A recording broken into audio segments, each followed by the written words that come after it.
ಎಲ್ಲರಿಗೂ ಸವಾಲ್ ಹಾಕಿ ಎಲ್ಲರಿಗೂ ಒಂಥರ ಚಾಲೆಂಜ್ ಆಗಿ ಮಾತಾಡ್ತಾರೆ. ದಮ್ಮಿದ್ರೆ ತಾಕತ್ತಿದ್ರೆ ರಾಜೀನಾಮೆ ಕೊಡಿ ಬನ್ನಿ ಅಂತ. ಇವತ್ತು ಶಿವಾನಂದ ಪಾಟೀಲ್ಗೆ ದಮ್ ಇದೆ ಅಂತ ಹೇಳ್ಬಿಟ್ಟು ಅವ್ರು ಇವತ್ತು ರಾಜೀನಾಮೆ ಆಗಿದ್ರೆ ಕಂಡೀಷನಲಿ ರಾಜೀನಾಮೆ.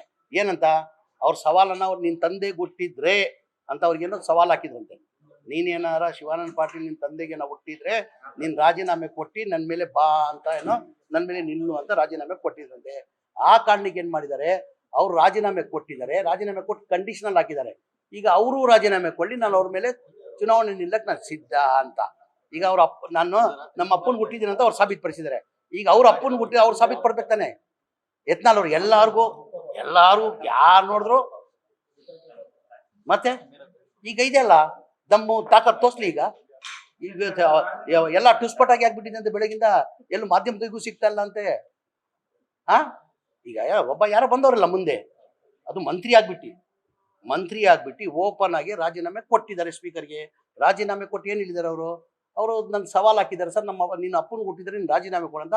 ನಾನು ನಮ್ಮ ಅಪ್ಪನ ಕೊಟ್ಟಿದ್ದೀನಿ, ನಾನು ಇವತ್ತು ರಾಜೀನಾಮೆ ಕೊಟ್ಟಿದ್ದೀನಿ.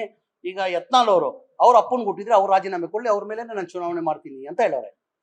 ಹೋಗಿ ರಾಜೀನಾಮೆ ಕೊಳ್ಳಿ, ಗೊತ್ತಾಗ್ತದೆ ತಾನೆ.